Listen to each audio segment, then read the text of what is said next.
and I think I had like some bad gas or something. Well, No, if you go over 5, I already. if you go over 5 seconds, I hit go live already. Oh, so we're live. We're live. All right, Sorry. Well, this is a normal show then for us because we're just terrible at this professionalism stuff. Did you go anyway, live guys, we're live. Okay. Yeah, we're live. We are live on all platforms right now. Guys, WrestleMania 20 was known basically for two big things. One of them, of course, was Chris Benoit finally become a world champion in WWE. And the second one was how Brock Lesnar wanted to leave the company and Goldberg wanted to leave the company. And the fans got wind into this that same weekend and completely hijacked their match. Now, 16 years later, coming into WrestleMania, Goldberg is your Universal Champion, Brock Lesnar is your WWE Champion. At WrestleMania 25, 5 years later, coming into the show, The Miz and John Morrison were the SmackDown Tag Team Champions. They faced Carlito and Primo. No, that's right, Carlito and Primo in a unification match, which they lost. Now, 11 years later, WrestleMania 36, The Miz and John Morrison are coming into WrestleMania as the SmackDown Tag Team Champions. Are they facing Primo and Epico?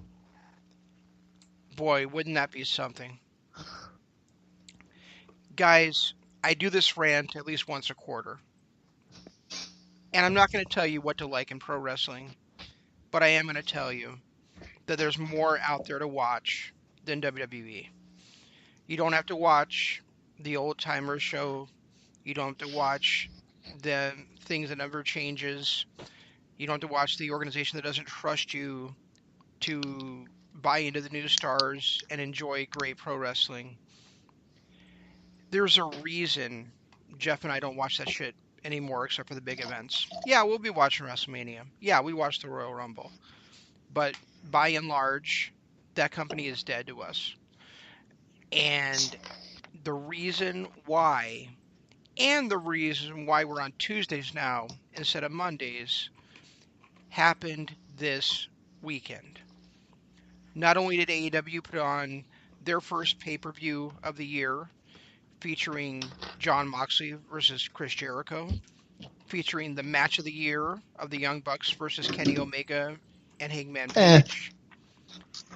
Not only did we get a great character performance by Darby Allin, and MJF getting his revenge on that bastard Cody Rhodes, but we also got two outstanding Ring of Honor shows from the company that is back from the goddamn dead.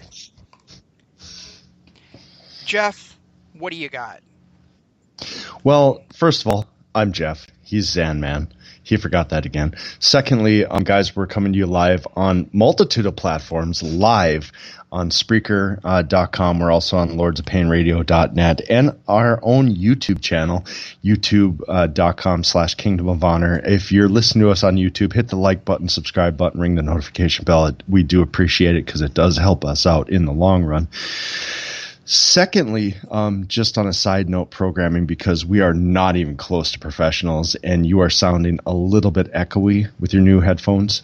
I don't know if you have to adjust anything or not, but I will adjust. I'm actually really, really glad that we have moved to Tuesday nights because, like you said, and Shane and I kind of feel the same, and it's not so much because they don't occasionally put on good wrestling shows. It's not because they don't have the talent that can do what needs to be done. And by God, they have some of the best talent in the world. AJ Styles is still one of my favorite wrestlers of all time. And every time I get a chance to actually see him, I'm in awe at what he does. He's 42, 43? and he still blows me away with what he does. Seth Rollins, at times, can be the best wrestler in the world. You got other guys, especially on the NXT brand. The problem is their production value, their nonsensical storylines, the fact that they push agendas that necessarily make sense or resonate with the audiences. That's the reason why I don't watch that product, and that's why I'm glad we're on Tuesday nights as opposed to Monday nights, because let's face it, they're still a juggernaut. They are still the flag bearers, and they're when people think of wrestling, they think of WWE. So a lot of people are watching Raw, and we don't discuss Raw. It's nice to be on opposite of Raw because we can talk about the things that really matter, which is AEW that put on a hell of a show, much better than I thought they were going to, and Ring of Honor that, like you said, is back from the dead. And we were in January after watching Final Battle. In December, after watching Final Battle, ready to cancel our subscriptions. After this weekend's performance by them, I'm renewing. There's no way I'm not going to renew after this. It's a hell of a 2-day show.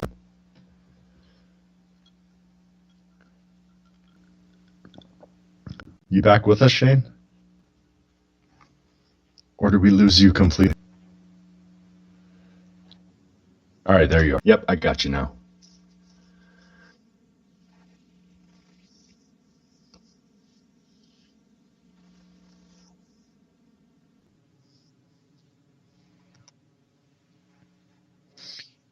Oh, we've got you on YouTube, so, and we'll have you on Patreon later.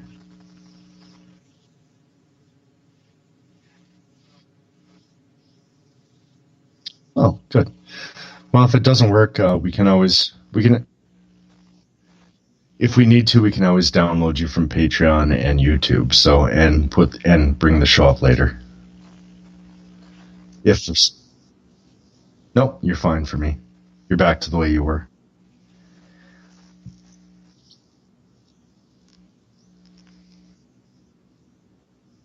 Yep.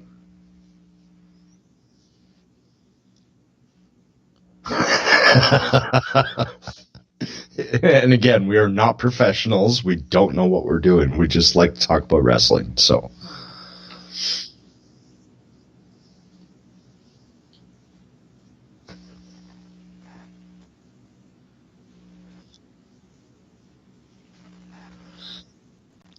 How about we'll say fuck it, just go with it. There we go. Now it's showing up on me. And I'm a little disappointed because you told me to make sure that we weren't PG rated for your rant. And there was nothing in your rant. Oh, not for my rant necessarily. I was going to discuss something that happened, but there's definitely something that happened on Revolution that I can't discuss without using curse words. So, yeah. And well, it's a good thing I went non-PG today. I guess so. A lot of times we want to get the negative out of the way. So I'm gonna say this. I hated Chris Jericho's entrance at Revolution. At first, I was like, a choir, really don't care. That's really dumb. And then I started thinking about it while they were doing it, and I was like, oh, you know what? Actually, this is really smart, because this way, the audience can't really sing along with his entrance. And since he's supposed to be a heel, and since he's supposed to be a heel, that's going to kind of throw them up. He's not going to get that kind of pop. But then what did he do? What did they do right after the choir was done singing? They played his damn entrance again. What the hell? They started it from the beginning. That was the dumbest thing I've seen with a special entrance. Yeah. I thought I saw that too, and I was thinking the whole time the choir's singing, okay, when's he gonna make his entrance? When's he gonna make his entrance? Then they quit and his music started over from scratch. I'm like, what was the point? You guys just paid probably $100,000 for this choir, and they didn't matter. They literally didn't matter. All they did was fill time. Unless it was a charity thing where they were giving to a church or something like that. Maybe to a children's charity that the choir sponsors or something. Yeah, it was a bad move. I will say this: whoever that chick was that was singing the lead, man, she's got some pipes. Just amazing. I actually was buying into the choir singing because I enjoyed her vocals so much. But it was all for naught once they started the actual theme. Yeah, pretty terrible. But man, she's got some pipes. Congratulations to her, by the way. Just here's a mini clap. Yes, I enjoyed the choir's performance. I thought whoever was singing that lead was just absolutely amazing. And since we're talking about that match, let's talk about. We have to. You and I were pretty adamant last Tuesday that, and Wednesday, I think both actually, that Jon Moxley should not leave as the AEW World Champion. But I got to tell you, after the way the announcers were selling it, where they were saying, welcome to the ride, climb on board, it's going to be fun, and hearing Jon Moxley talk about it, I'm kind of on board. I feel like this could be not another version of Steve Austin during the Attitude Era, but certainly along those same lines. And I'm looking forward to see. I shouldn't say I'm fully on board, but I'm definitely have an open mind to see if they're able to entertain me the way that Austin did during that, 96 to 98 time frame. I don't think they will, because I don't think he has the kind of antithesis that Austin had. Austin was fighting against the corporation, and I don't see that out of Moxley right now. There was a time when he was going into, Tony Khan's office after AEW went off the air and, arguing with him about why am I being put on a dark show and all that stuff. But the reality is he's not fighting against Tony Khan. He's not the anti-hero that everybody wanted. He is the hero that everyone wanted. And I'm at mixed. First of all, the match, and we'll get to that in a second. But as far as the outcome, when Jericho won it, that it was the smart move to put it on Jericho because he brought the name value. But Jericho should have dropped it, 2 months, maybe 3 months later. Jericho held that title for 6 months.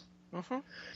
And that was a little bit too long. I'm thinking, I personally think he should have dropped it a little bit sooner. I just don't think right now is the right time to drop it, simply because I think there was more to this story between him and Moxley. I think there was too. There was a hero's journey, but it could have been longer, especially with a cheap way for Jericho to leave with the championship, like getting disqualified, getting counted out, some kind of a no contest. I think would have been fine. And actually, one thing I mentioned on Wednesday was I don't like the look of the first two AEW World Champions being former WWE World Champions. Especially because they've got the name value of being. I mean, there are still people that refer to Moxley as Dean Ambrose. Right. Chris Jericho, that's it's not his real name, but that's the name that he goes by. So and he has for 25 years. Mm-hmm. So it's a little bit different. Had it been somebody else from the WWE roster, maybe like a Brody Lee or someone like that, it wouldn't have made the same impact that it did now. Well, Brody Lee was never WWE World Champion either. No, and that's what I'm saying. If it had been an ex-WWE guy like Brody Lee who had come in and beat Jericho, that would have been a whole different story than being Moxley, who was WWE champion, who was the focal point of WWE programming for, ever since Jericho left. Also, I think that there was more interesting stories to be told than Jon Moxley beating Chris Jericho. There was more interest. I think the most interesting story, honestly, and you're gonna laugh when I say this, but considering the kind of bond that they've shown over the last few weeks, I think the more interesting story would have been if Moxley couldn't beat Jericho and then Darby Allin did beat Jericho. I think it's too early I'm not going to laugh at that, because I think I see where you're going, and I like that kind of thinking, but I think Darby Allin as champion right now would do more harm than good, because it would be a lot like throwing the belt on, I hate to say this, but Tessa Blanchard. It would just take away from everything they've built up to this point. Does that make sense? I just don't think Darby Allin is ready. I just don't think Darby Allin is ready for that spotlight and ready to carry the company. Not taking anything away from Tessa and what she accomplished, I just don't think that Tessa is the right person to carry the company, just like I don't think Darby Allin would be. Now, Darby Allin in 6 months, that could be a completely different story. But Darby Allin right now, he hasn't been built to that level yet. And I'm not saying that for just him. I'm saying that for Adam Page, I don't think would have been there. I don't think Guevara would have been there. I don't think, there's a handful of people that can be in that main event spot if given the right build, but they're just not there yet. Right. And Darby Allin to me is that guy. But if you take that point of view, then Moxley is one of only 3 guys that really could have taken the title from Jericho. Yeah, I agree. And that's one of their main problems right now, is that they've got a handful of guys that are main event quality, and then the rest are mid-carders trying to build up to that status. Right. I mean, you could possibly say there's a handful. I think there's a total of 4. And I say that because Cody can't wrestle for the championship. Well, yeah, and storyline. There's storyline. If he can't wrestle, then there'd be a solid handful. A handful, right? But right now, I think there's 4, unless you're going to include Jake Hager in there, and Jake Hager, of course, is one of Jericho's guys anyway.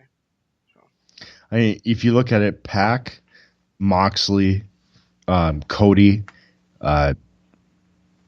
Jericho, and who else? It's like those 4. You're forgetting Kenny. I thought I said Kenny. No, you said Pac, Moxley, Jericho, Kenny. Okay, you're right. I didn't say Kenny, but and Kenny is who you missed. But then there's also Hager's already a former world champion, so I think you'd have to include him in there. So you would have to, but at the same point, I mean, but it seems like right now we've got 3 or 4 top contenders, and then the rest are just they're just there. They're kind of maybe upper mid-carders. You could easily work them in, but right now, the biggest reason for Jericho to lose the belt is because there's only 2 top faces, and he beat one and lost to the other. So now you've got a good 6-month run out of Moxley, because he can have the rematch against Jericho and then face Pac. Can I correct you? And hopefully in another 6 months, they'll be able to build up another top contender for that belt. Yeah, there's 3 top faces, and he's beaten 2 of them. Right. 3. Oh, yeah, Kenny. He beat Kenny to get the chance to win the belt. Right, that's what I mean. He beat Kenny, and then the other he guy beat Cody that they were building up for months. He beat him too cleanly. And yep. And then and he also beat Cody. He's beaten Scorpio Sky. He's beaten Darby Allin. He's beaten Cody. But as far as the legitimate main eventers, he beat Kenny to get the spot to win the title in the first place. Then he beat Page. He beat Cody. So the only other guy that's believable as a champion is Moxley on the face side. Outside of Moxley, there's Pac. So now we've got Moxley as the champion. Now we've got, in 3 months he faces Jericho for the rematch, and then he faces Pac, We're 6 months out. Maybe in 6 months they can build up another guy to come in there and take that belt. Because right now, in 3 months, that'll be fine for me. But if he faces him again in like 2 weeks on Dynamite or something, that's going to be a bit of overkill. I think it should. No, they've got it. I think Jericho should start just sending his minions at him first, right? So right. Get Sammy a shot, get Jake a shot, so on and so forth. The only thing I didn't like, and I mean, AEW this entire Revolution was kind of plotting. It reminded me more of an NJPW show because none of the matches were that high-flying caliber that we expect out of these types of shows. It seemed like every match just kind of took its time. It told its story. It did what it needed to do. Mm-hmm. And then the main event was no different. And I totally lost my train of thought. Isn't that what we want from AEW, though? I mean, you and I kind of thought coming in that AEW we were going to kind of get a American version of New Japan with the AEW, and we haven't really gotten that so far. But this pay-per-view, like you said, was a lot like that. It was the closest to it. I mean, I think it dropped the ball on Darby versus Sammy. I think that could have been. I think if they would have sprinkled in that 15-minute brawl that they had before the actual match and sprinkled that in throughout the match instead, would have resonated a little bit more. I enjoyed it. I thought it was great, the entire performance, but the match itself was terrible. But I think if they had taken maybe some of that outside stuff. Say that. You and I don't go that way. You and I have talked about the entire presentation, and we take the entire presentation in whole. It was great. So what do you mean? Oh yeah, I'm taking. The match was terrible.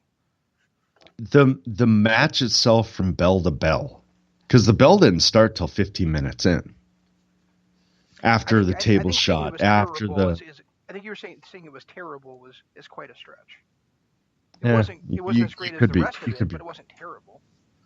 I think if you look at the 7 or 8 minutes that they performed in the ring, from bell to bell, wasn't what we expected. I'm not. You're probably right. Saying it's terrible is probably a stretch. I mean, it had its moments. I really like Sammy, just attacking as soon as that bell rang. That was a nice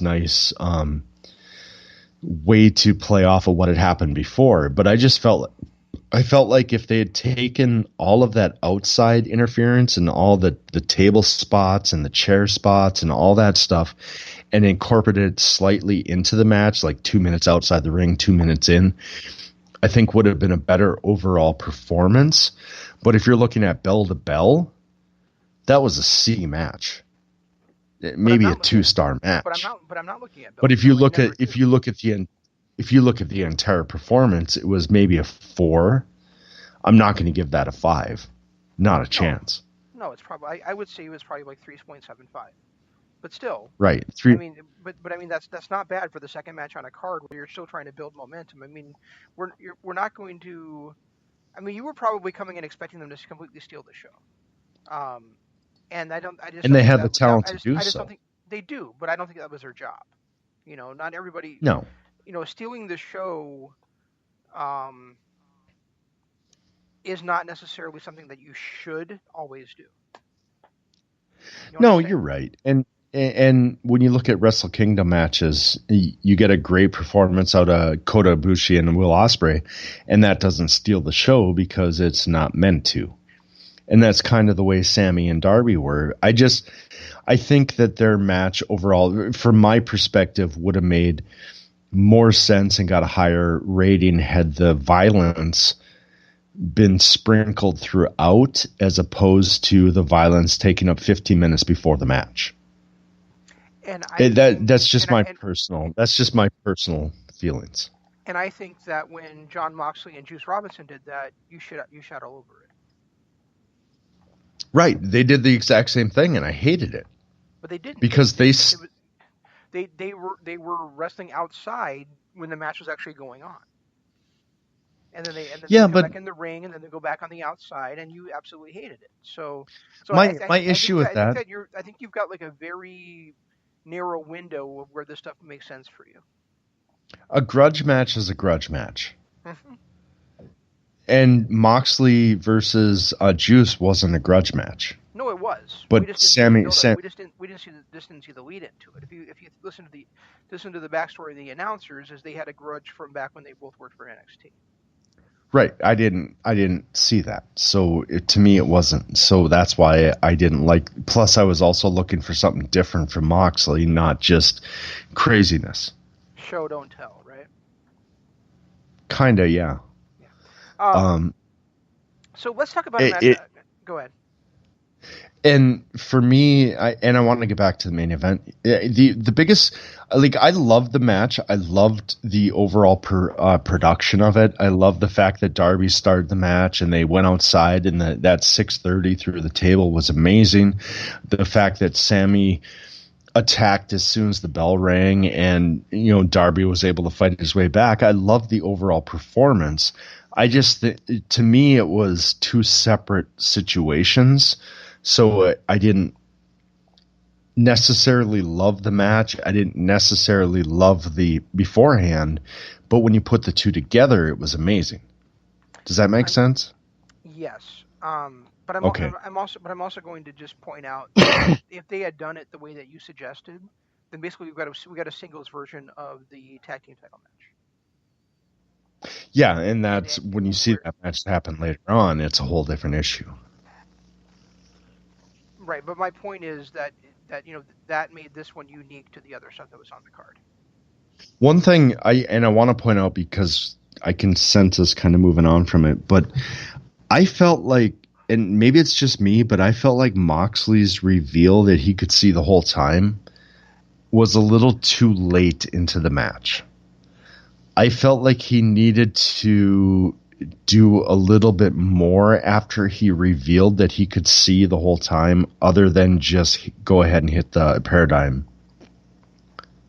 Oh, I feel exactly the same way. I don't know if Okay, I don't know good. if you so they were running out of time or what the deal was, but he did talk for longer than I think they expected at the end of it too. But no, I feel like he should have done almost like a Roosh. I felt like he should Right. have thrown Jericho out of the ring, thrown him into the barricade a few times, thrown him through the table, just kicked his ass completely. You know, After he revealed that he could see. right after he revealed that he could see, Okay. he should have just thrown the eye patch down and then gotten completely to town on Jericho, not just kicked him and hit the paradigm shift. Right. I mean, the way that he kind of missed those spots and ducked and whatever, it didn't make sense because his supposed one good eye was still covered. Right. So he couldn't see out of one eye. His other good eye was still covered, but yet he's ducking and dodging all these moves, and then he reveals, "Hey, I can actually see out of this eye." Well, who the fuck cares? It was covered. That doesn't make sense, John. And then he turns around, he kicks him, hits a paradigm shift, and a match. I just felt like after his reveal, there should have been a little more violence out of him, and actually showing that, okay, I can see greatly now, and this is why I'm winning. Also, without us seeing more, then we kind of wonder like what was the point of that? Because, were you rope doping the smaller, older guy? That makes no sense. You know what I mean? Um, Well, yeah, exactly. sure. I mean, it made Jericho like quote unquote like overconfident, but I mean, he also was fighting against the entire inner circle, not just Chris Jericho. So wouldn't you want both Well, eyes to do that with? It's well, it just to me, it just didn't make sense. If you could see this whole time, why would you hide that for a long game that really didn't make sense, because all you needed was one move to end the match and win the title? It just didn't make sense to me. It was that, and the fact that they really need to work on their choreography a little bit more, because there were a couple of times where they caught things on camera that we never should have seen. Like MJF coming out from under the ring where he was blading himself, and then during the Moxley-Jericho match, Moxley beating on his cut to get it to bleed again. hmm there was And those are mine. yeah, and just like we talked about with Johnny Gargano versus I'm sorry, not Johnny Gargano, Adam Cole versus Tommaso Ciampa. To me, this one had a little bit too much of like an Attitude Era style match to it, Yes. and not in a good way. So like Yes, I it was agree. slow. It was slow and plotting at times, and too much. I don't know. Yeah, there was just too much to it. They they they over I, they overbooked it a little bit, but really it's more like this, like the pieces don't all fit together. I Um, agree. one match that really surprised me and kind of made me a fan out of somebody I didn't get before I actually saw him in a singles match was Pac versus Orange Cassidy. Yep. You know, I was you going know, to say that one next. you and I like, we've kind of been like, I don't think we've quite gotten the Orange Cassidy character, um, and that's just because you don't have much experience with him. I mean, I think we saw him in a battle royal at one of those shows, WrestleMania weekend last year, but we haven't actually seen him, in a singles match, and then seeing how he kind of, you know, taunts his opponents into attacking him, and then he like has bursts of energy was pretty damn cool. I was going to say this might have been it wasn't the match of the night, but it was definitely one of the more entertaining matches. Cuz mainly because I did not expect that. And it came right down to that beginning when they did their little wrist lock tie-up thing, and he flipped Pac over, and Pac sold it like a champ. He sold it like he was all in on this, and this was one of the better performances out of Pac. So I mean, it's one of those few matches where everything about it I just absolutely loved. Yeah, I think it came out of nowhere for us, I think. And that, and you know what? I've never seen a guy counter a hip lock into an arm drag without his hands in his pockets. That was amazing. You're right. Yeah. To see the him do the hip throw with his hands in his pockets, just using his elbow. Everything about that was great. Yeah. I absolutely loved it. Yeah, one of my favorites. And it was a little sad for me that the role of Rey Fenix in this show was to come out and run interference for Pac, because here we are, one of the best wrestlers on the planet, and he's out there doing a kick, and he's out there maybe for a total of 45 seconds. It didn't make sense. I mean, is there some kind of tie-in with Pac and Lucha Brothers? I think they've been a 6-man tag team a couple of times, but that's pretty much it. But are they friends? Are they now a new stable? What's going on with them? Are they going to be... Because having that mid-card stable would actually be nice for the mid-card, to see these guys kind of beat the shit out of everybody. I guess we'll have to see going forward if that's the case. But yeah, it was a little bit bizarre, definitely. And I'm not aware of an issue between Lucha Brothers and Best Friends either, so which made it even odder.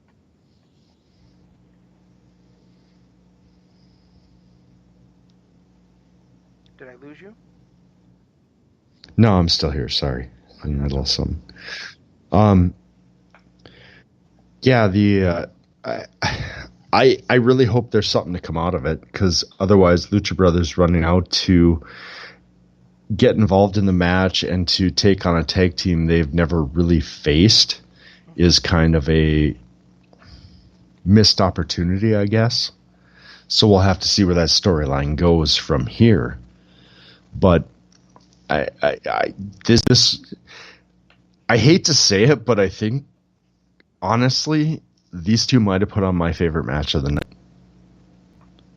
Well, it's not my favorite match of the night, but it's probably my second favorite. Yeah, I guess you're right, because of the tag match was still so good. Speaking of tag teams, what happened to the Dark Order match versus SCU? Was that on the pre-show or something? Because I didn't see the pre-show. Yeah, it was, and Christopher Daniels comes out dressed as the Exalted One, then reveals himself and turns on the Dark Order. So he's not the Exalted One. Oh, interesting. Yeah, bad overbooking, basically, is what it amounted to. But yesterday was March 2nd, and the day before that was March 1st, which was the last day Matt Hardy was under contract at WWE. So, right. That's interesting. So, yeah, I don't know. It was kind of an odd.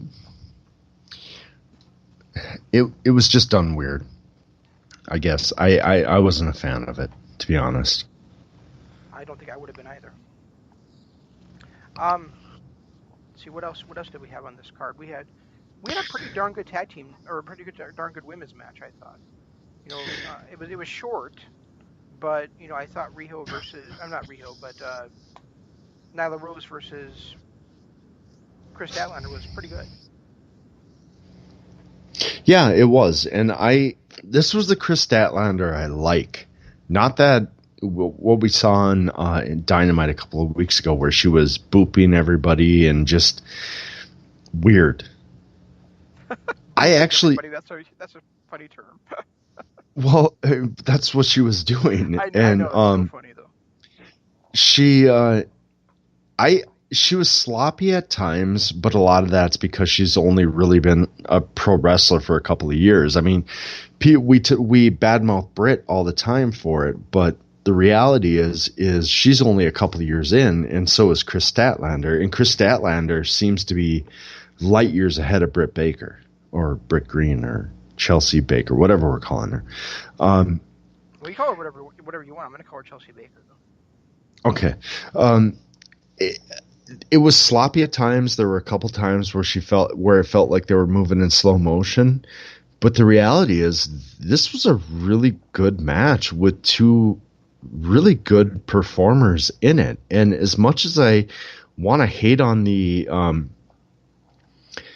Galaxy's greatest wrestler type thing, I was not mad at this at all.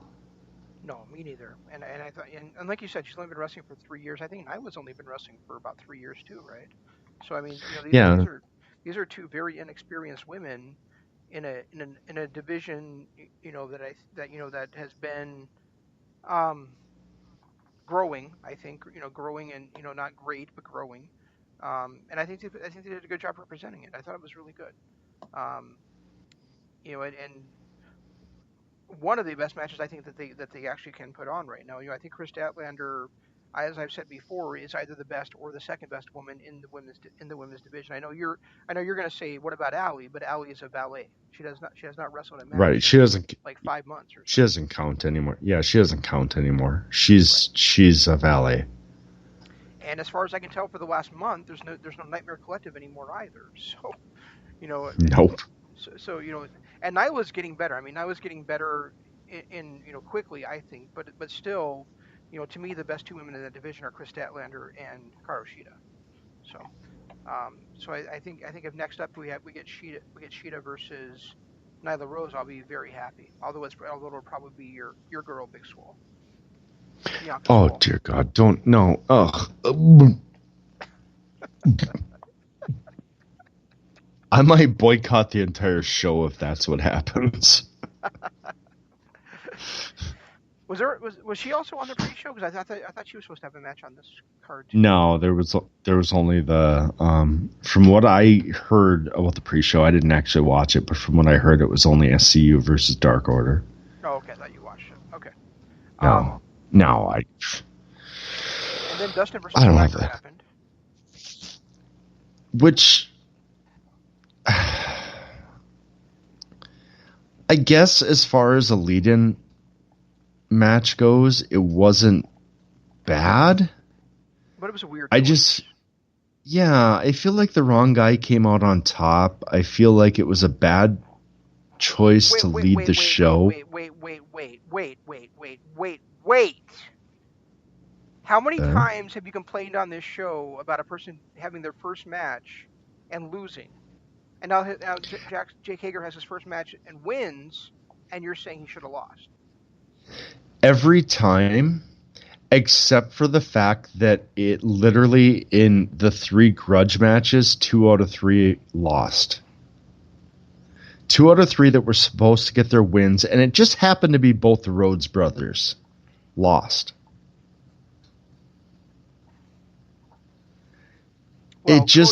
Cody had to lose.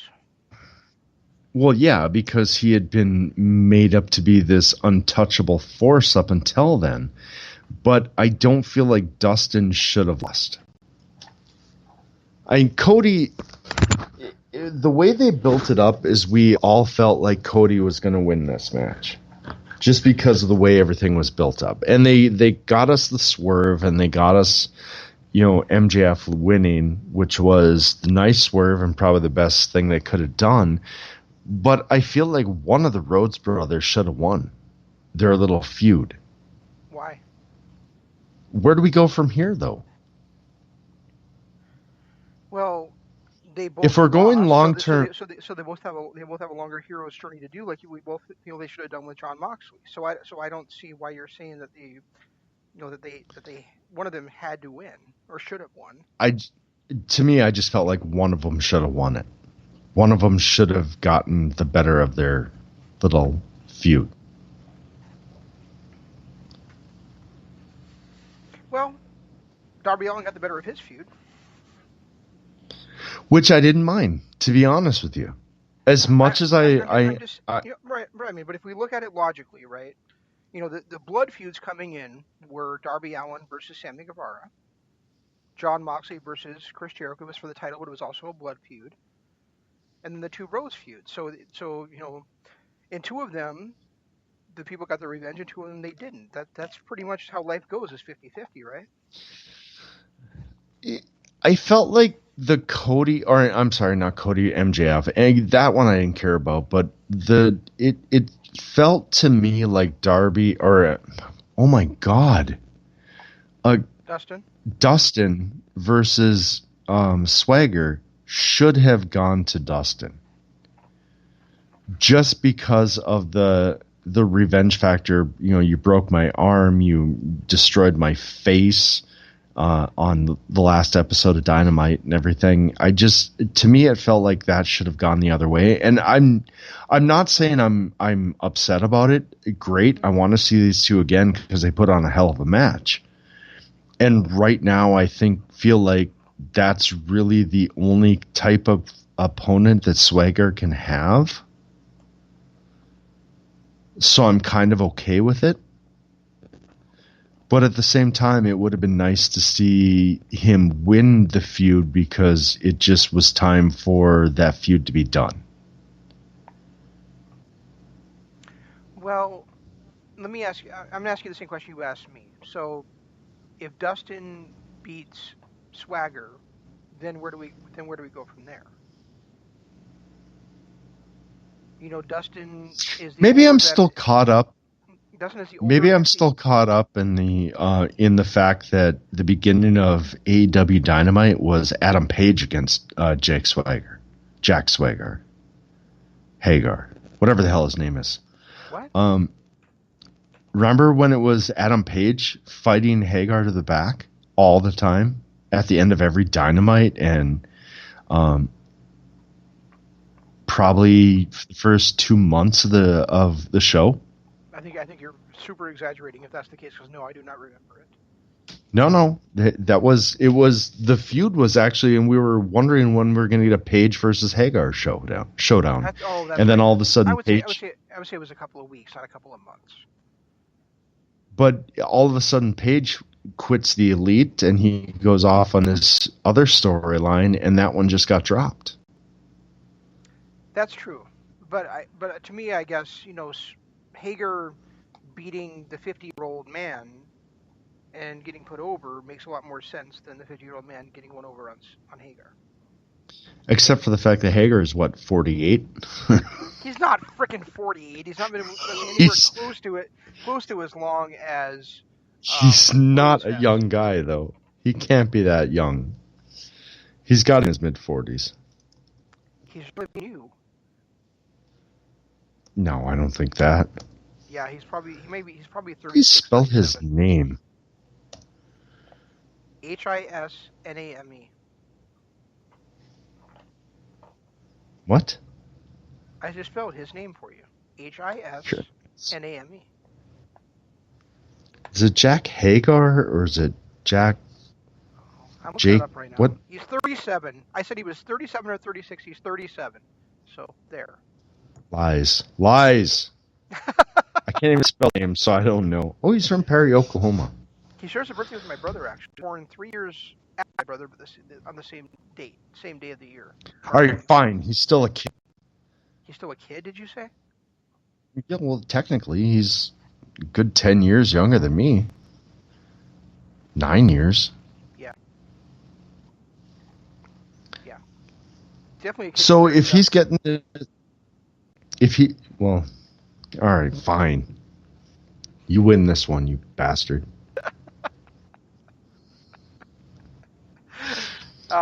Wait, Yeah, Justin's only 50. like MJF. If you don't mind moving on to that, you said Okay. they swerved us coming in, and I'll say I agree with that to a point. But when the match started, I was like, you know what, MJF has to do this. So I'm I glad he loved did. his robe, by the way. You loved what? His Burberry robe that he wore. Yeah. I love that. I absolutely love that.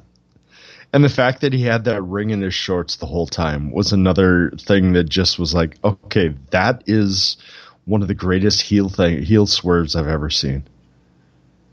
Yeah, I mean, it was funny when Tony said, "Well, maybe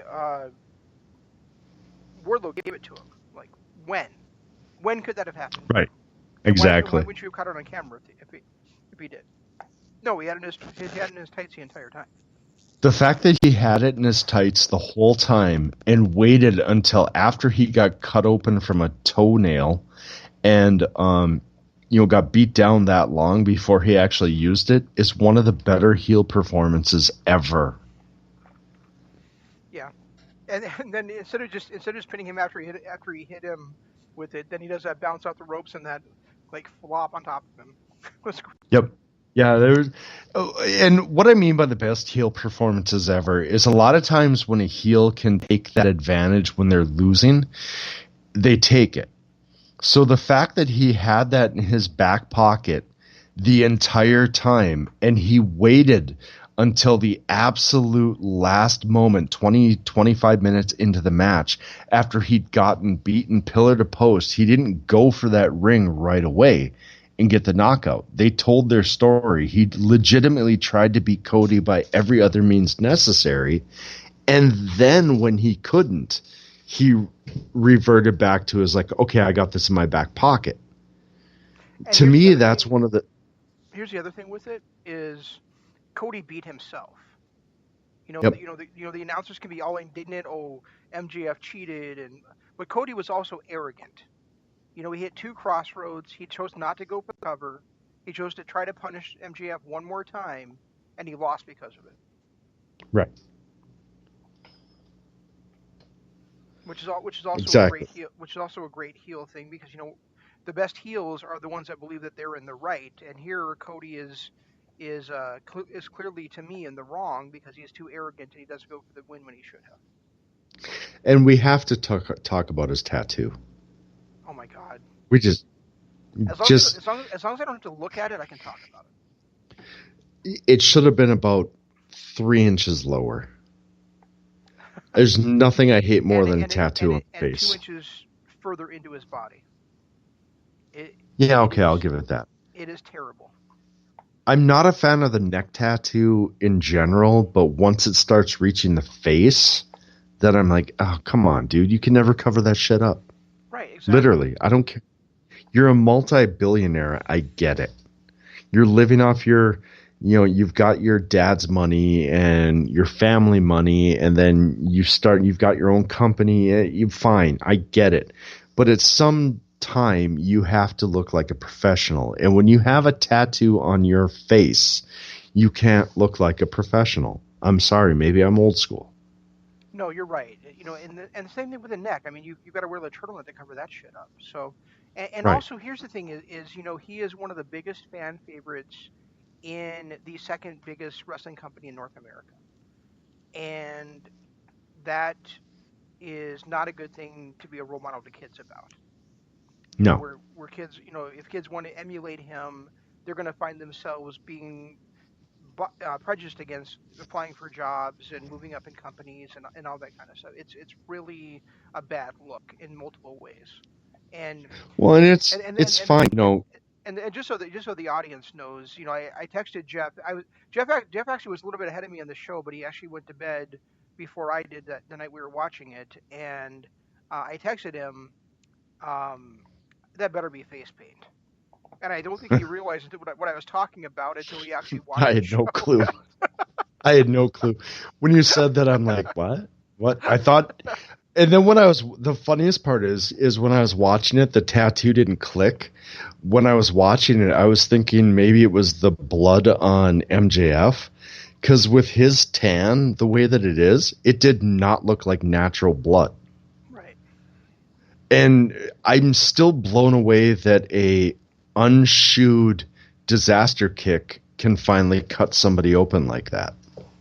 That was just a bad bleeding spot. It was. But you know what was a great spot was when he bit the toe. That was a great spot. And it was nice to hear a "you sick fuck" chant that didn't include Jimmy Havoc. or Eddie Edwards. Or Sammy. Or Sammy, yep. So it was nice to hear the "you sick fuck" chant, but for him biting the toe, I literally looked at it and cringed, and then I was like, wait a minute. That's actually a really cool spot when you consider the fact that he went through the motions of taking the boot off and all that stuff. You know what I just realized when we were going through that list is Marty Skrull has become mainstream because we used to get that chant when he would break the fingers, and now we don't. No, you're right. We don't. I never caught that. Yeah, you're right. Because I remember the first, I don't know, year that I saw him doing that move, the crowd would chant "you sick fuck." Speaking of Marty, I don't know how much more you have on AEW. We've gone pretty much an hour on it, and I'm exhausted with it. We haven't talked about the tag team title match yet. Oh shit, we haven't. How have we not? Because we were saving the best for last. Well, that's a good point. I danced all the way around it intentionally. All right. Here's the part, and now you've gone and said the F word already, but I've said it like 3 times now. Here's the part that I thought we're going to get the R rated for is you and I talked about this that night, but that we watched it, but they are never going to be able to turn Hangman Page heel. Never is a bit of exaggeration, but it'll take a lot to do it because here it is, Hangman Page is in the ring against one of the founders of AEW, one of the most popular wrestlers in the world, the wrestler of the year in 2018, and the crowd is chanting, not Hangman, not Page, but "fuck him up, cowboy, fuck him up." That was goddamn amazing. Yeah, that was pretty strong. I mean, the match was just fantastic all the way around. But I mean, that spot to me was as clear of an indication as there is of who the man in that company is right now. Well, there was so much to love about that match. Not just the match itself, but all the callbacks, everything that they did to make that match make sense. They teased so many heel turns on all their parts. The Bucks went over and above to play the heels. Mm-hmm. Especially Matt. Yeah. And to make Kenny... the end of the match, that there were a couple of drawbacks. Like the fact that Kenny forgave them after the way they treated him throughout the match was kind of shocking to me. I did not, I didn't expect that. I figured Kenny would have been a little more, I don't know, standoffish, maybe. What he did do, though, is he wasn't as adamant as he has been about, Page, trying to reconcile. He was just kind of gave like a brief gesture, like, come on. And when Page didn't, he was just like, whatever. Right. It wasn't like he was downhearted about it. He was a little bit downhearted about it. I think just because he wants, his family back together. But it wasn't like he was down on Page for not accepting it. I mean, even. Well, no, I'm not talking so much about. I'm not talking so much about Page. I know, but I'm just gonna say, even if Page had been willing to forgive everything else, I think taking a indie taker on the outside from his supposed two of his supposed best friends is bullshit and should never be forgiven. Well, it wasn't just that. His supposed 2 best friends and Kenny's supposed 2 best friends were giving cheap shots throughout the match. They were, like when Omega's standing on the edge, on the apron, they're going and knocking him off. There was a lot of situations where you're looking at this going, well, friends don't do that to friends. They're supposed to be having this, I could have seen it a little bit more out of them if it was only against Page because they're having issues with Page. But the fact that it was against Omega was almost to a point where it was like, okay, how can you forgive these guys? And he kind of showed that at the end of the match where he was shrugging off Nick and shrugging off Matt. And he was like, don't touch me. And then when he finally gave in to them, he was telling them, okay, now go and congratulate Page too. And they were ignoring him. To me, I'm watching this going, when is Kenny going to wake up? And the two of them are just going to turn on the Bucks and go off and form their own thing. Right now, I think Kenny and Page are the two most popular guys on the roster. So they're not turning heel anytime soon, but I could definitely see the Bucks doing it. But in order for the Bucks to do it, they're going to have to break away from Kenny. The part that was the most striking to me about the Bucks and Kenny, and you didn't mention it, so I'm just going to throw it in here, is after they had hit Page with the Indie Taker, they kind of come in and they were kind of like smiling and laughing, like, haha, we've got him right where we want him. And right. Just kind of like trading shots with the super kicks and just like acting like Kenny didn't even matter. That was just disgusting behavior to me. Arrogant, disgusting, wasteful. It was all the worst qualities that I think that Matt and Nick occasionally have, and throwing it all in there against their supposed best friend.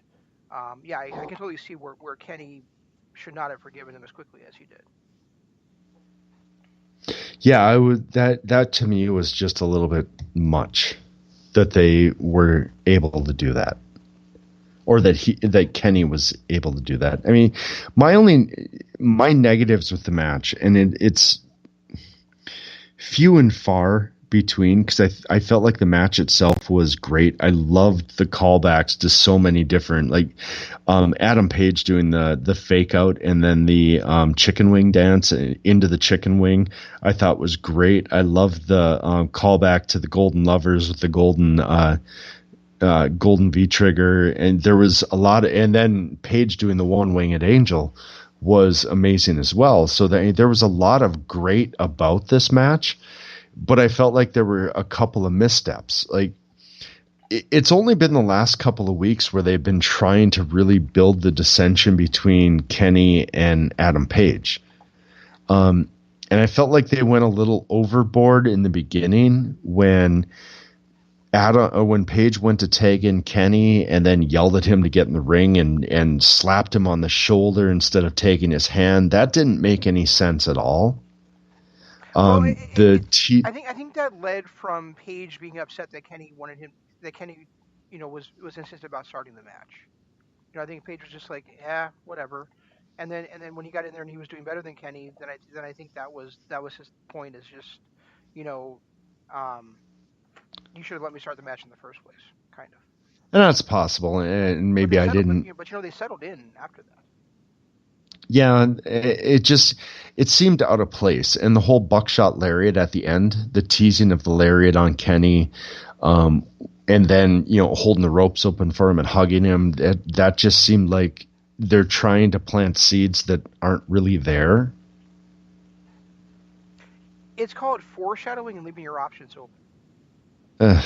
Why bother when you got your two most popular guys on the roster and people clearly are ready for the Bucks to turn heel? That crowd was against the Bucks from bell to bell. Well, the Bucks deserved it. Right. Oh, they did, and they've been playing the heel for the last few weeks. But I think like the Bucks are better. Dynamite, when Jeff said, you were a jobber when we found you, Page. I Nick. think that that was clearly a dick move. I think it's funny how. I think it's funny how 2.5 years in, we're still referring to Nick Jackson as Jeff Hardy. Did I say Jeff? Yeah, you did. Oops. I do it too, because they're so similar. That's funny. But it just, you're right. I think maybe that's it. I think at this point they'd be better off turning the Bucks heel and then maybe someday down the line, bringing Page and Omega to the Bucks as heels. But right now, you can't turn Page heel. You just can't. And Kenny Omega is probably the second most popular guy on the roster. You cannot turn these two heel at this point.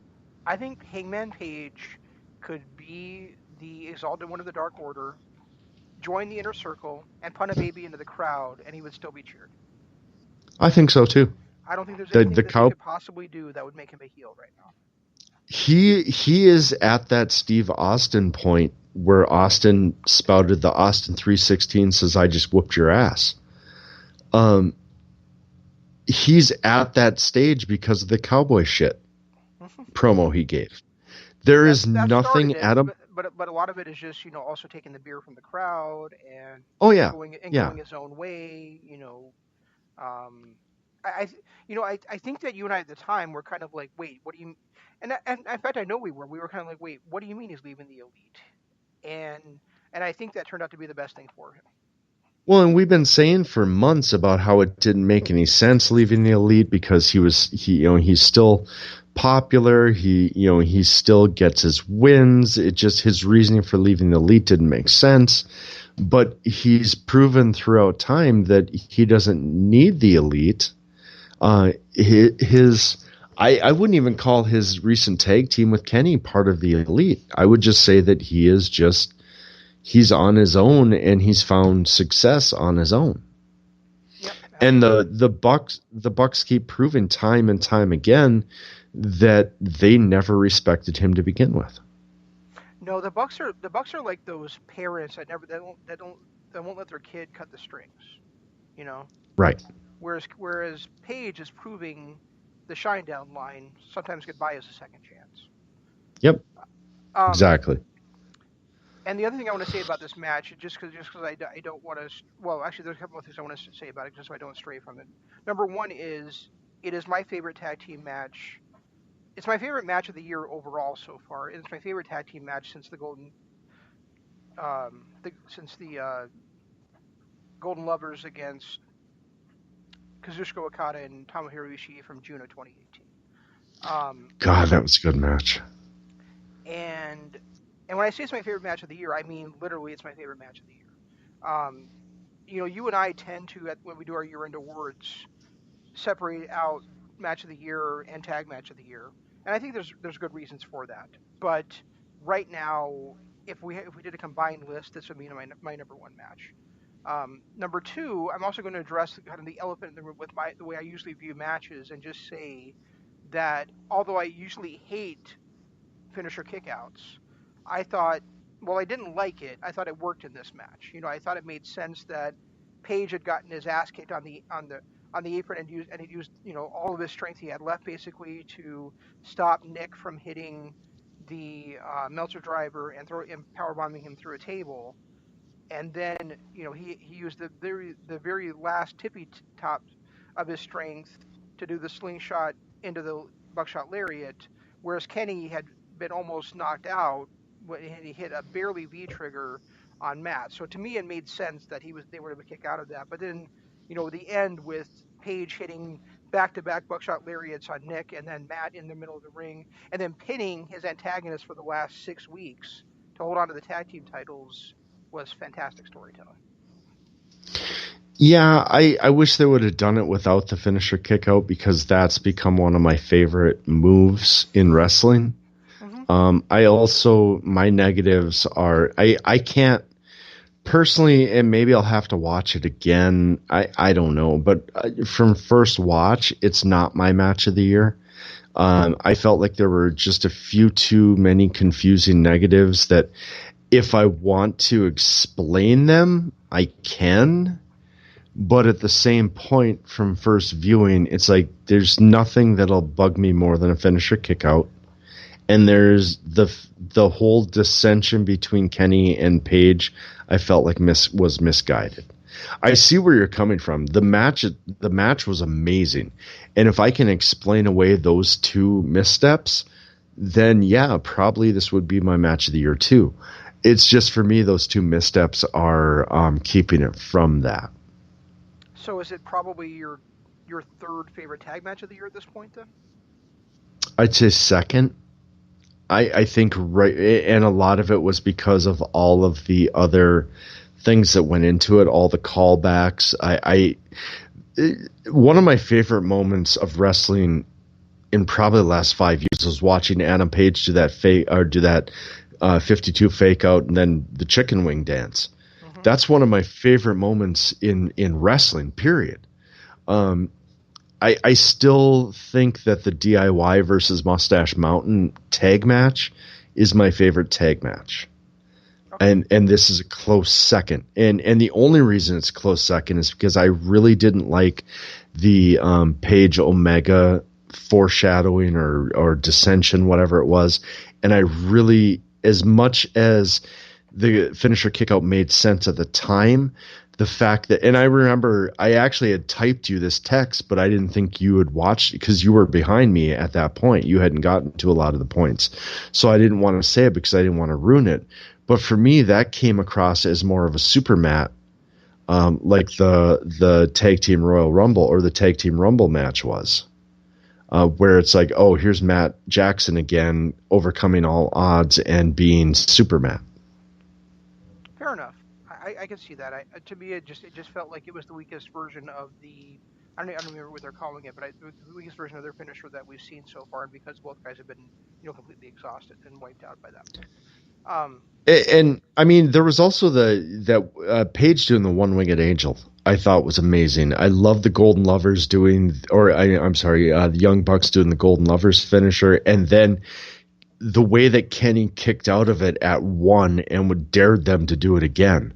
To me, that was like, he was like, oh, hell no, you're going to slap me in the face with my own move? That's not going to happen. There was that I didn't have an issue with. I hate the finisher kick out so much that brings some points down, and I really did not like the dissension between the two, between Kenny and Page. I get you. So you've got this number 2, and then you've got number 3 is that match from New Year's Dash then, right? Yep. Gotcha. Okay. Ring of Honor. Loved it. I loved the whole weekend. Actually, no. One more. So overall, Revolution out of 5, what do you got it at? I would say a high 3. I'm not going to give it a 5 because I had too, or even a 4 because I had too many missteps. I absolutely love the tag match, but I felt like there were a few things that kept it down for me. I hated the Jon Moxley reveal at the very end of the match, and I wanted more out of Darby and Sammy. Yeah, I've got it probably about 3.5 out of 5. Okay, so we're about the same. I'm 3 3/4, maybe 3.5. Okay. But those were my biggest downfalls. The women's match could have used a little more. I thought the opening match could have used a little more. Cody versus MJF was good, but it was so far out of left field that it and then to see how the audience was just dead after the Bucks against Page and Omega, that kind of hurt, especially that women's match. They literally sat on their hands. Did they make a noise that entire match? I don't think so. And that's sad because those two put on a pretty decent match.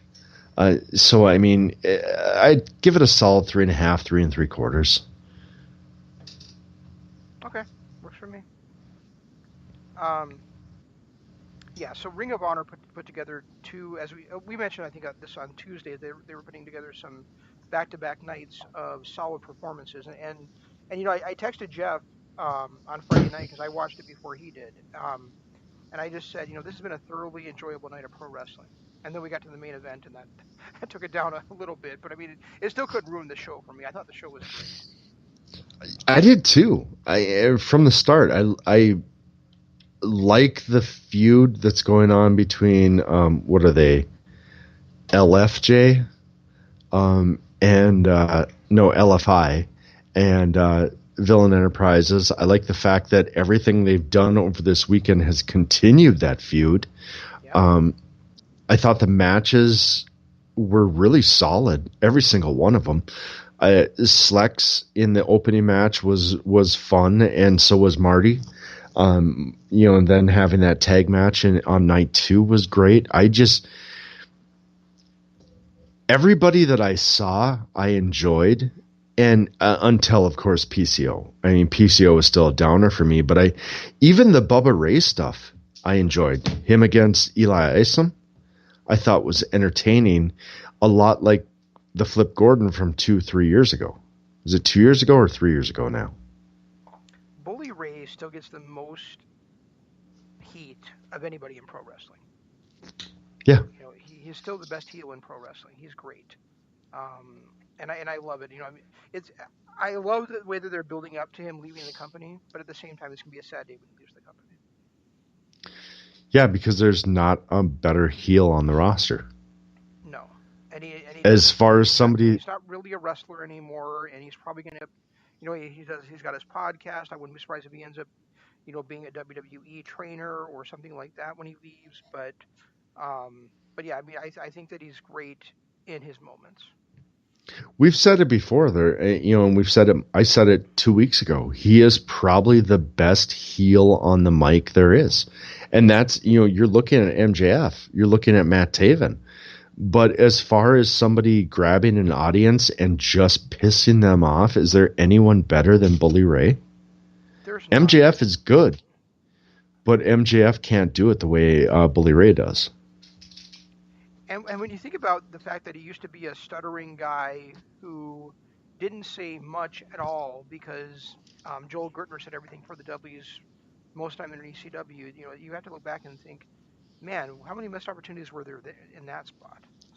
Well, and he pissed everybody off then too. Yeah. He's been pissing people off for almost 20 years. 20 plus years. Kind of like you. Yeah, well, yeah. Although I'm pushing more like 30, but yeah, I mean, he had another not 50 years, 30 years I've been pissing people off. Okay. Unless you're saying I've been pissing them off since birth. That's a little painful, not gonna lie. I wouldn't know, I guess. But no, I thought Bully gave 2 great heel performances. I felt like almost every single match, with the exception of whatever that moth thing was a good match. And even the PCO matches, I felt like Dragon Lee got a ton out of PCO. And I didn't hate the triple threat as much as I thought I was going to on night 2. Mm-hmm. But it was still PCO, so it was hard to watch. But I didn't hate it. And I thought Silas Young was a complete trooper. Both matches. Yeah, both. He sold that knee like crazy.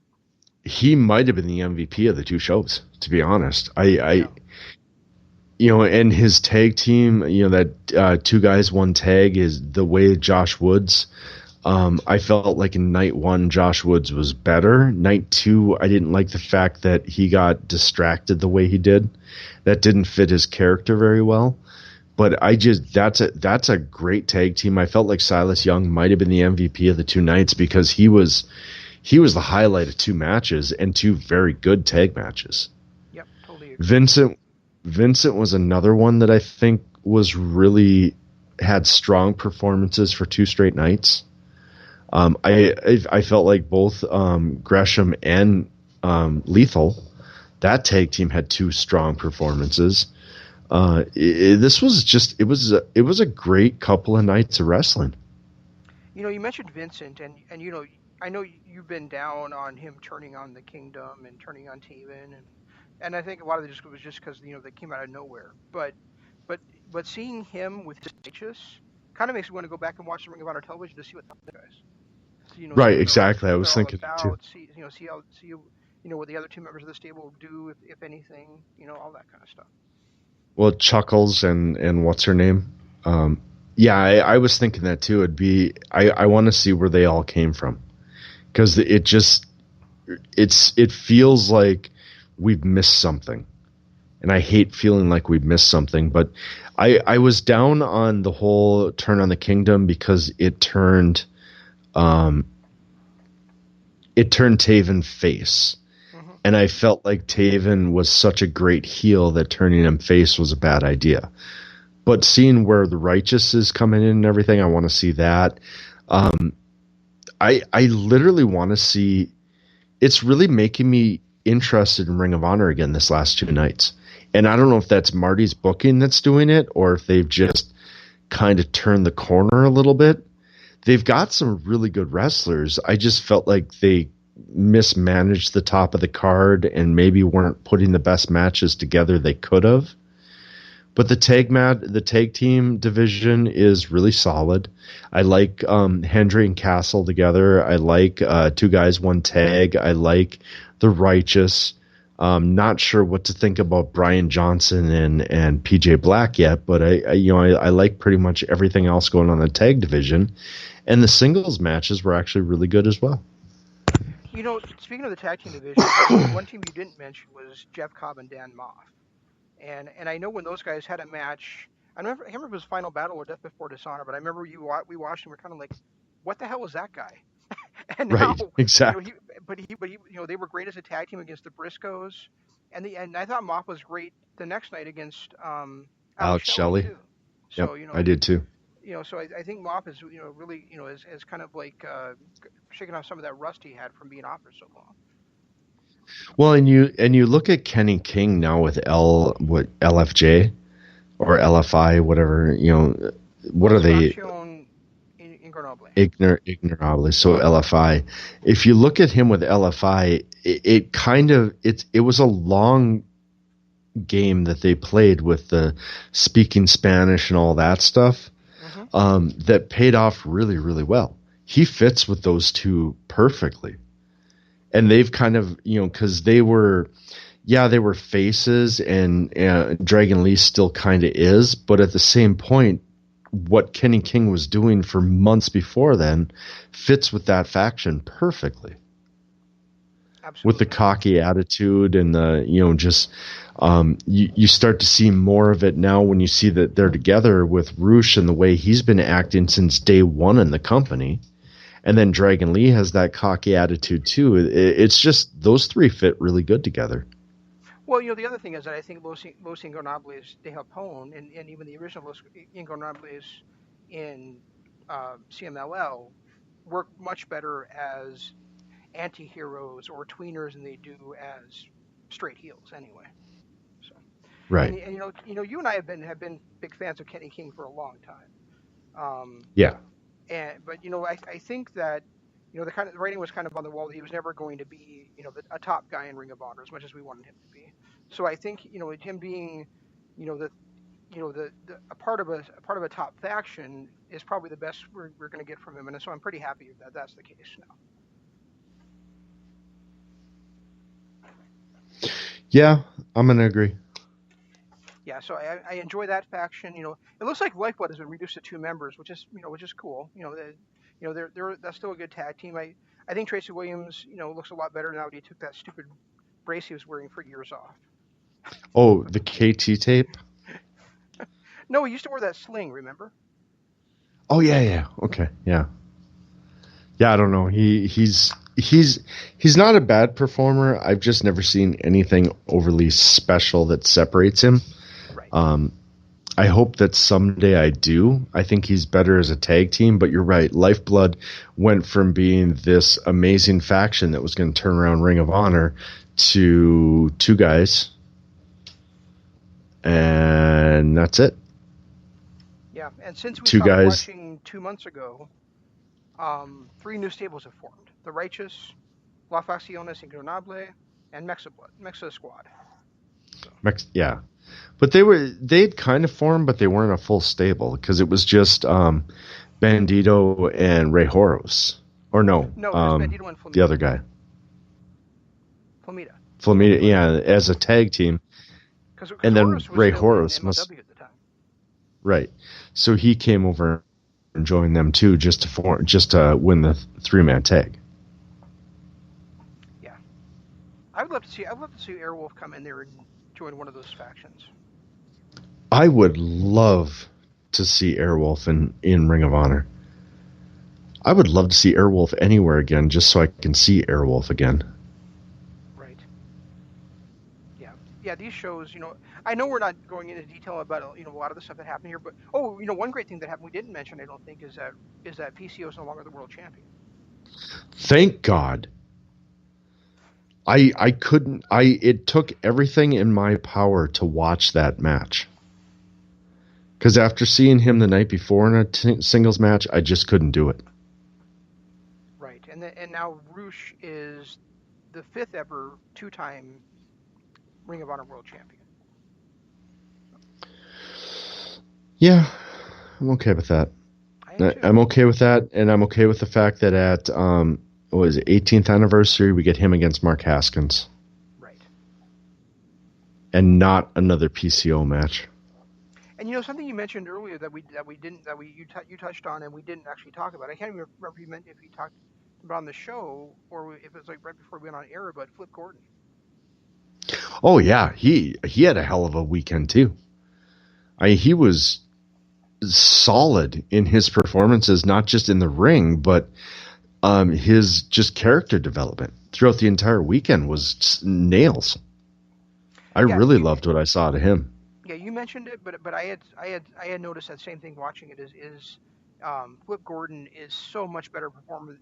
Year and I loved his performance at Final Battle, and 2018, and I loved his performance at G1 Super last year too. But I mean, he's such a different, better, more experienced, better character performer now than he was at that time. He really grew into his own, I think, as a member of Villain Enterprises. Well, I think he's another one of those guys that just flourishes once they get out of that vanilla babyface mantra that they're in. Because he was stuck in that, and especially in his role against, he started to show some of his toughness against Bully Ray, but he was still that babyface, vanilla babyface number 4. Once he joined Villain Enterprises and came back from his injury, he's been able to actually develop a character, and he's a compelling character. He's really good at what he does, and you're starting to see that now. Yeah, I think that, well, at least I felt, and I think that you were kind of along the same lines as me, is that he joined Villain Enterprises, became the mercenary there, and with the idea that possibly Marty was going to leave and Flip would become the leader of that faction. And now Marty's sticking around, and he just keeps getting better and better. And now he's got a world title shot in his back pocket, which makes a lot more sense now that PCO is no longer the world champion. So. Especially considering LFI and Villain Enterprises are the two factions feuding. Right. So now it was announced on Friday night that PCO's match for Supercard of Honor on April 4th, I believe it is against Nick Aldis, and Aldis made it clear he wanted it to be for the NWA World Championship. And now we'll probably get Roosh versus, Marty's already involved with Jay White, so we'll probably end up getting Flip Gordon versus Roosh at Supercard of Honor, which is a pretty damn cool main event. Yeah. The thing that bugs me is, Aldis was saying. I'm sorry. Don't try to interrupt you with that, but I should say that also leaves open the possibility of Brody King facing Dragon Lee for the television title. Yeah, I'm not mad at that at all. The thing about Aldis though, spouting on Friday night about how he wanted it title for title, and then going out and costing PCO the title, was a little bit frustrating. I think he said that before though PCO kept kicked out of everything, and he realized what a force PCO was. So I think it makes sense for him to do what he can to weaken him before their match against each other. I cannot believe that he's a force. That I just can't buy into that. I don't like it. But everybody else is selling it, so we have to try to buy it as much as possible. I don't need to. It sucks. Speaking of Aldis, there was 3 great moments. Two from Aldis on guest commentary this weekend on Ring of Honor. One of them from Aldis was when PCO went to grab Dragon Lee by his short tights and accidentally gave him a wedgie. And Aldis said, "I used that move in high school." Yeah, that was pretty funny. The second was when I think it was PCO again did a suicide dive to the outside, missed and hit his head, and Aldis said, "That's or Charles Darwin would have been proud of that move." Did you catch, and speaking of suicide dives, did you catch when during the Cody match when JR goes, and of course Cody's going to have to dive now? Yes. Okay, good. I was afraid I was the only. I was afraid you didn't catch that because we didn't comment on it. But I love the fact that JR gets so pissed off about the suicide dives. I don't know why, but it makes me happy every time he does. And there was a point in the AEW show. I'll get back to what the third commentary thing was in a minute because I'm not sure if Jeff caught it or not. And I wanted to share it to all you guys, even if he did. But Jim Ross was very good, I thought, on Saturday night. The only part that kind of got to me was when he was talking about how saying something about he said there was like a brief moment where he and Tony were talking about Twitter, and he said, "God forbid you mispronounce somebody's name." That means you don't love the product as much as I do. Well, I kind of feel the same way, Jim. I feel like you wouldn't be mispronouncing all these guys' names if you were doing your job and paying attention. But you didn't do that on Saturday night, so you did a great job. So. Yeah, I enjoyed their broadcast on Saturday night. I felt like Excalibur made more mistakes than JR and Tony did. I think he did too. Yeah. The third bit of commentary that I loved, guest commentary from Ring of Honor, happened on the second night when Beer City Bruiser and Brawler Malonis had joined them for commentary during the Seth Shimoff Martina versus Angelina Love match, where there was a beer can sitting in the corner that Moth had brought to the ringside with her. And, he's just gonna take him in. Yeah, I love Beer that. City Bruiser said, "You got to get if she can hear me. She's got to get to the can. That's where all the power is." And Caprice Coleman said, "Like spinach?" And Beer City Bruiser goes, "Yeah. What's spinach?" Yeah, I completely missed that because I was focused on them talking about the can as a tag team, as a tag match. So I completely missed that. But yeah, I that's a really funny line. That Beer City Bruiser didn't know what spinach was. So. But agreed. Yeah, it's a really funny line. All right. Yeah, I don't know. This was a very, very solid weekend of wrestling, and I was a little worried about AEW because of the build-up show, but it turned out to be a really solid 3 shows over the weekend, and I'm glad that I caught all 3 shows. Yeah, and if you haven't seen any of the 3 of them, I would recommend watching all of them and almost everything on all of them. I mean, even the world title match between PCO and Dragon Lee had some great Dragon Lee stuff in it, and that amazing commentary by Nick Aldis. So. Yeah, I mean, it's when you look at all 3 of none of them were.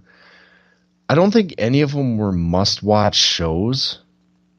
Like, I wouldn't give any of them 4-star ratings or say any of the matches on any of them were 5-star ratings outside of that tag match with the Bucks and Omega. And even that, I'm giving it more like a 4 3/4. But I think the whole... I would probably give Moff and... I would say probably the highest rating I've given to any of the matches is probably Moff and Cobb versus the Briscoes from the Ring of Honor shows, and that's probably that was a solid show. I don't know. I think you can't. I mean, that tag match with the Bucks and Omega Page had so many strong moments. That to me, that's definitely 4 3/4. So I think that might be my highest of the weekend, and then probably that tag match with Moff and Cobb versus the Briscoes, probably second. I really loved the triple threat that opened that Friday night show with Slex, Marty, and Jesus, who's the third guy in that? Bandito. Yeah, I thought that was a solid match. I loved the tag match between Villain Enterprises and LIJ or LFI that ended in the brawl. I thought that was a solid match. I think there were a lot of solid matches from the weekend, but I think all in all, this might have been my favorite weekend of wrestling since Wrestle Kingdom. Yeah, it was a fantastic weekend of wrestling. I'm very happy with it. But that leaves us shy for this week. For those of you who haven't heard, New Japan Pro Wrestling had to postpone or maybe cancel. Who knows what's going to happen. Their New Japan Cup matches that were scheduled for this weekend next. So there won't be a New Japan show until at least March 15th due to recommendations from Japan's health department. So we have no New Japan to cover this week like we were planning on.